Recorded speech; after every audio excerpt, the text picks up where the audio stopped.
You're listening to Southern Miss Today on Southern Miss Radio. I'm your Tuesday-Thursday show host, Skylar Angus Barker.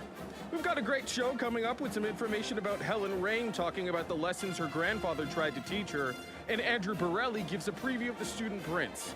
And don't touch that dial because Bently Cochran will share some things that you don't want to miss. You're listening to Southern Miss Today on Southern Miss Radio.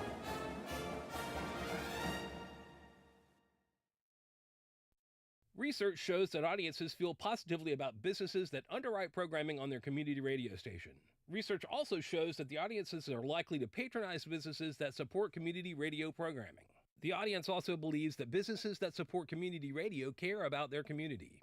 If you want to build this type of relationship with WUSM's audience, call us at 601-266-4287 to ask about sponsoring programming. It's more than just exposure, it's building a community relationship. Imagine being denied an apartment because of housing discrimination. It's so wrong. But who has the power to stop this? You do. The law is on your side. If you've been discriminated against because of race, color, religion, sex, national origin, disability, or familial status, file a complaint with HUD. Fair housing is your right. Use it. Visit HUD.gov/fairhousing, a public service message from HUD and the National Fair Housing Alliance. Welcome back to Southern Miss Today on Southern Miss Radio. In USM Campus News, get ready to rock at the Screaming Eagles Guitar Fest on March 15th.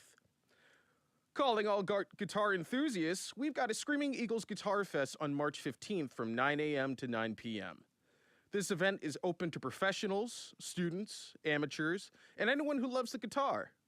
The theme for this year is Guitar is for Everyone, which is all about commitment to inclusivity.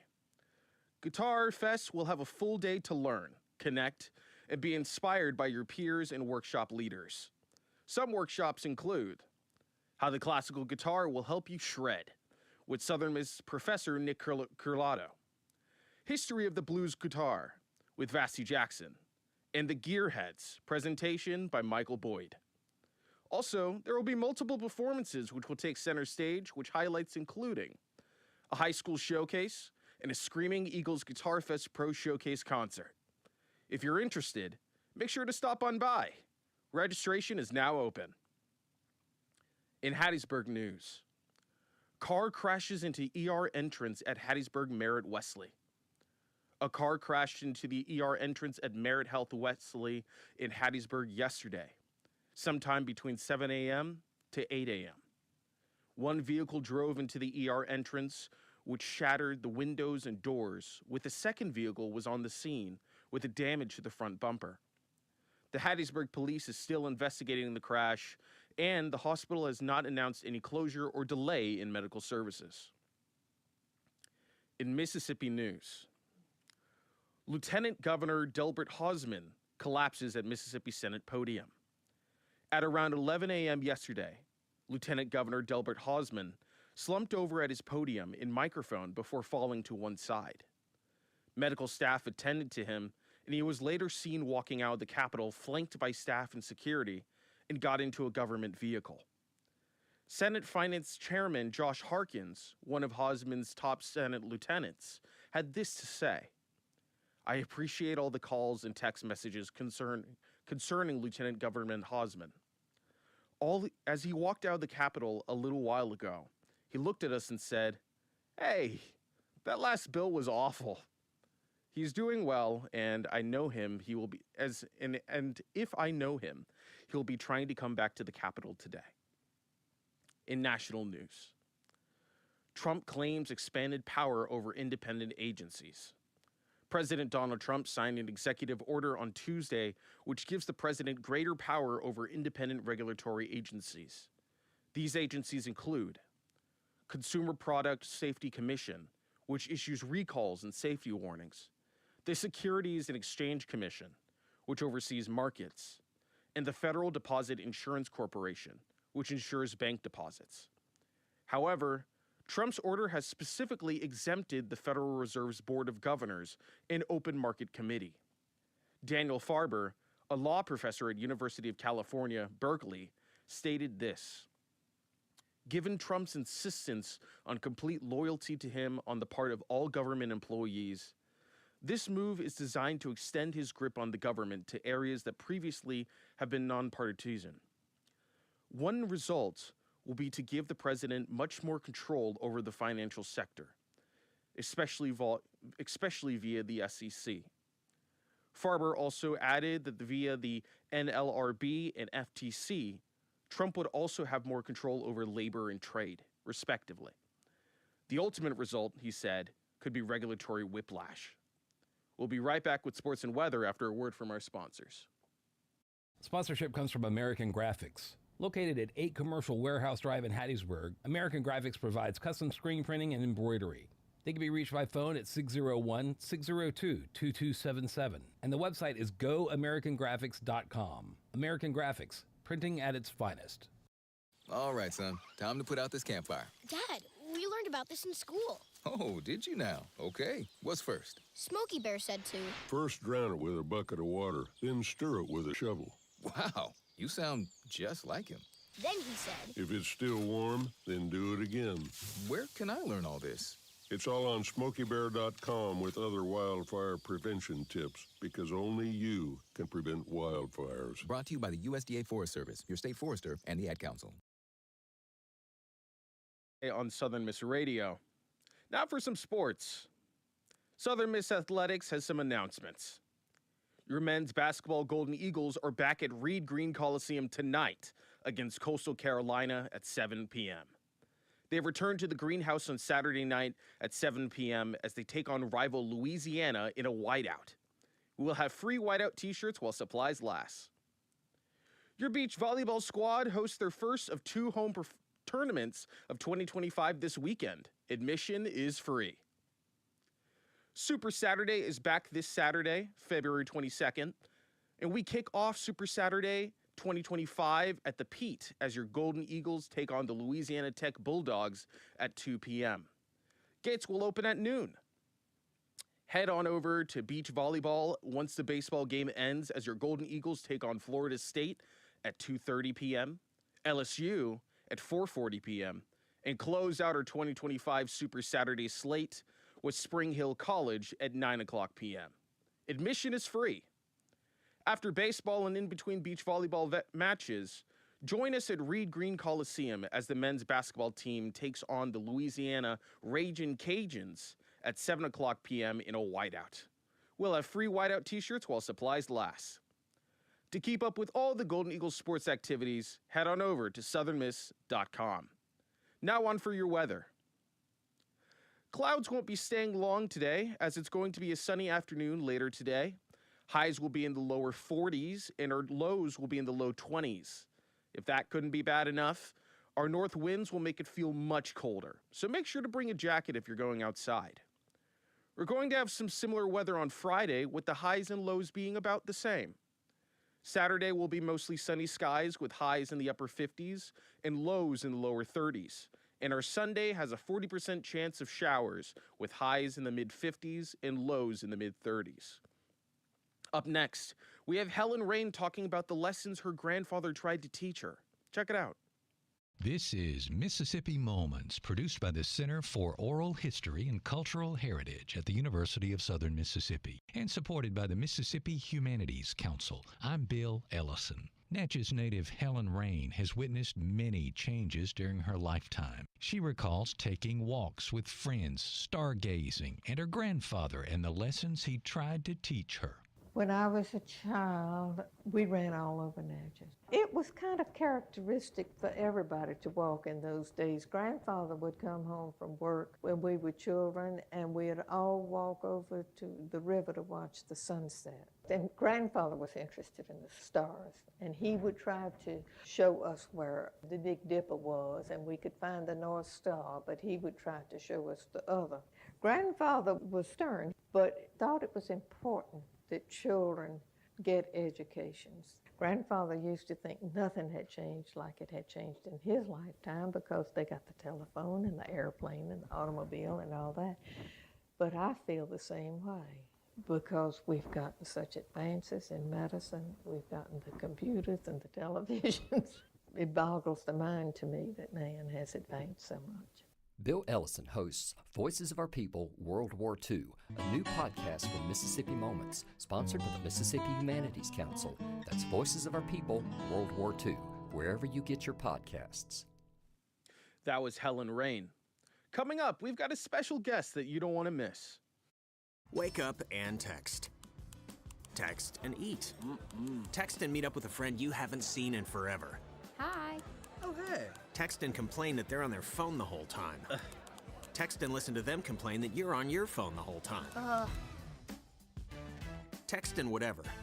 But when you get behind the wheel, give your phone to a passenger. Put it in the glove box. Just don't text and drive. Visit StopTextsStopWrecks.org. A message from NHTSA and the Ad Council. Welcome back to Southern Miss Today on Southern Miss Radio. Now, please give a warm Golden Eagle welcome to Bently Cochran. Hey, how are you? Hello, how are you? I'm doing pretty good.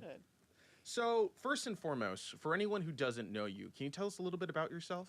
Yeah, so my name is Bently Cochran. I'm the Mississippi History Day coordinator, and I work at the Mississippi Department of Archives and History. Awesome.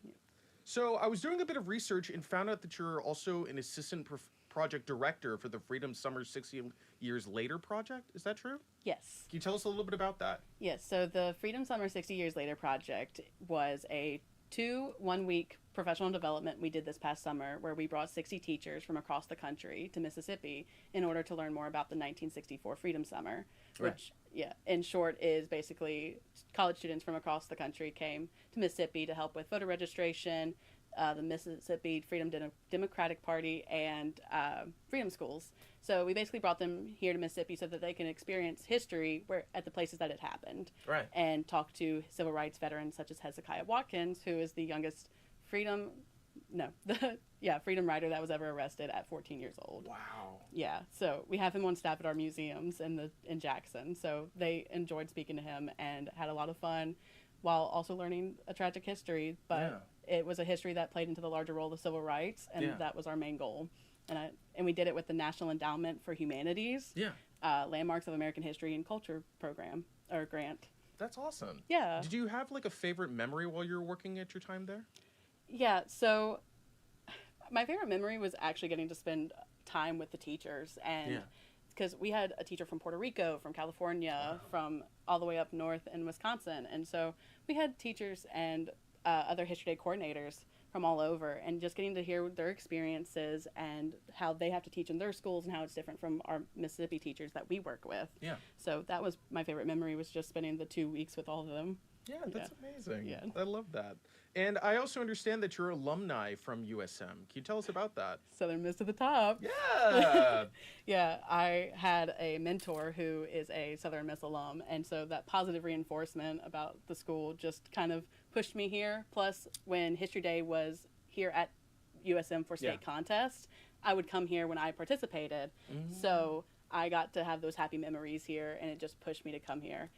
But I started in 2018, and I graduated May of 2022 with my bachelor's degree in history and a double minor in theater and French. That's cool. Yeah, and I truly couldn't have asked for a better college experience. I loved my classes, especially with Dr. Peterson and Dr. Haley in the history department. That's amazing. And you did say that you minored in theater. Was there like a favorite production that you were a part of at all? Yeah, so I was actually a prop master for 3 of the productions. Nice. Yeah, and my favorite was probably Blues for an Alabama Sky. Yeah. Because that was the first production I ever got to do here. Wow. Yeah. So I just really loved it. That's really cool. So I was reading some things about MDAH, and I was like a little bit confused about it, and I'm sure some of our listeners might be too. So what exactly is MDAH? So MDAH is the Mississippi Department of Archives and History. We are the second oldest state department of archives and history in the country. We were founded in 1902, 1 year after Alabama. And we were originally founded to collect and preserve historic records pertaining primarily to the Civil War. Right. But we've been a thing for almost 123 years, and we still stick to our mission of collecting, preserving, and providing access to historic archival records of the state. Yeah. Okay. That's really cool. Yeah. I really like that. I love working with them. So the main event with it being the History Day here at USM, what exactly is that? So History Day is a year-long project, but specifically at USM, it's going to be the Southern Regional, and it's where students are able to have another level of feedback from judges and instead of just their peers. Yeah. Because it's providing them that level of feedback to not only provide better their project for state contests, but also get better at their research skills and primary and secondary source analysis skills, which is our main goal as Mississippi History Day, is to improve those skills for those students so that it lasts beyond the project. Right. That's really cool. And I understand that the theme for this event is rights and responsibilities, with 5 categories being presented, which are exhibits, documentaries, performances, papers, and websites. Can you tell us more about that? Yes, so every year we have a different theme, and this year's rights and responsibilities. Basically, students have to find a topic that they find interesting and tie it into our theme so that everybody is on the same baseline when we start judging projects.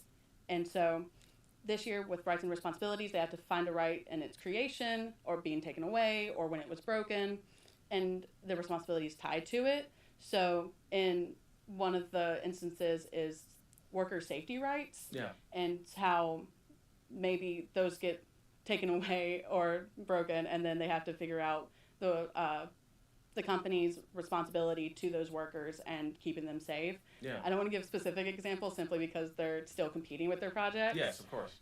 But with the categories, they're there for students to find the best way to express themselves. So with exhibit, that is a highly populated category no matter where you go in the country, because when you think of an exhibit, you think of a trifold board, and that is closely related to a science fair project. So they're going to find familiarity with it and go to it. But if you're good with technology, you can go to documentary or website. If you don't want the flash of an exhibit or any technology, then you can simply just write a paper. Or if you're really comfortable performing in front of others, then you can write a script and do a performance. So it's truly there for them to figure out what is best suited for them and their topic. But they can also do groups up to 5 people for every category except for paper. So it also provides that moment where you get to meet with other people and you get to communicate with them. I mean, some of my best friends are from History Day when I competed, so I'm thankful for them for that, and that's what these students can get. Just to give our listeners any type of like understanding about these different categories, whenever you did History Day, what did you do? I did website both years. Nice. Because I am not the best at writing, but I love messing around with technology. I love figuring out the different softwares available and how to mess with them. But if you look back on my websites, they're not that great, but I did qualify for national contests both years. So that is the main category I'm able to help students with now, simply because I did it when I was in school. But a website just allowed me to implement other factors such as media, like videos or sound, and it helped tell the story of my topic better. Absolutely. That's really cool. And what a big, hefty topic like rights and responsibilities, especially during now, with like trans rights being taken away and women's rights being taken away. So this sounds like a great opportunity for like students and like people involved to really like dive teeth into these concepts. Yes, we don't put a limit on what topic a student can do. So we do have some topics this year that are very prevalent. We have a student discussing birthright citizenship before even all of that went down. And we also do have a couple of students doing topics on LGBTQ history. And so this is a way for them to dive deeper into the history of the current events and figure out why it is so important for you to know the history before you start figuring out where you stand on the events now. So absolutely. And I understand that this is a showcase for middle and high schoolers. Do you know what schools are going to be involved in this event? Yes. So for the Southern Regional, we are going to have Simpson Central, which is a middle school, and then Tougaloo Early College High School, and then St. Andrew's Episcopal, which is another high school. But we do have 4 other schools competing at the state contest. That's really cool. And what school were you a part of when you were a part of History Day? I was competing with Gaucher High School, which is on the coast. We lost a lot of coastal schools because of COVID.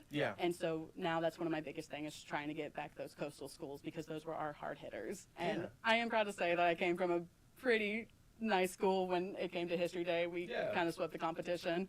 So that's my biggest item on the table. Absolutely. That's amazing.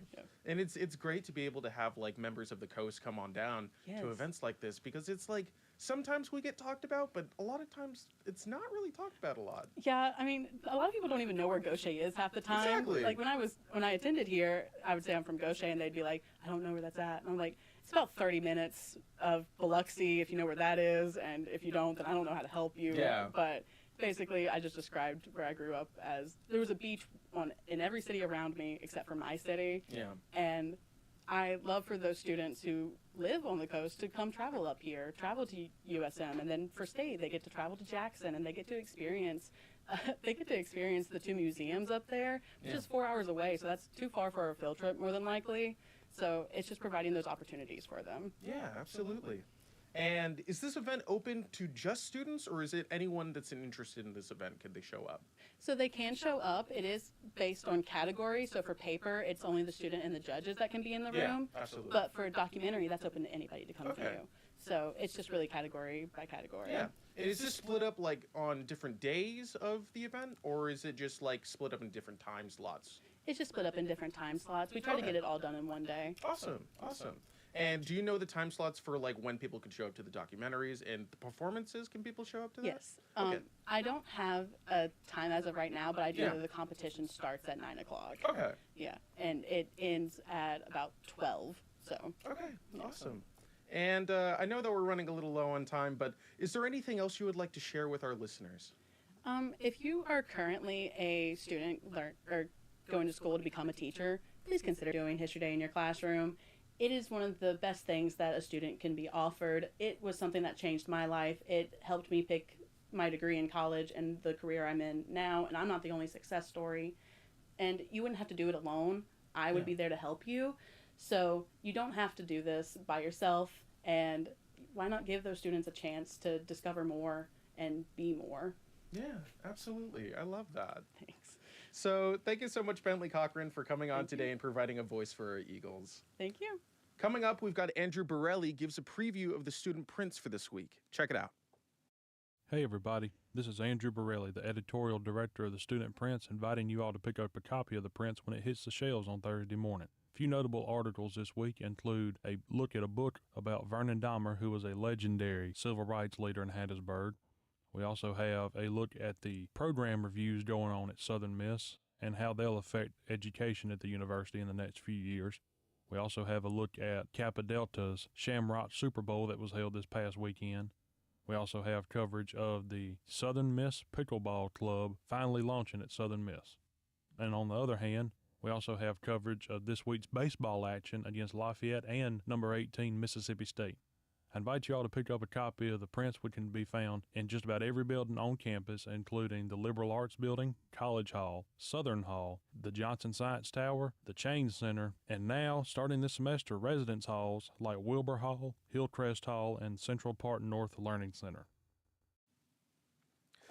Thanks for listening to Southern Miss Today on Southern Miss Radio.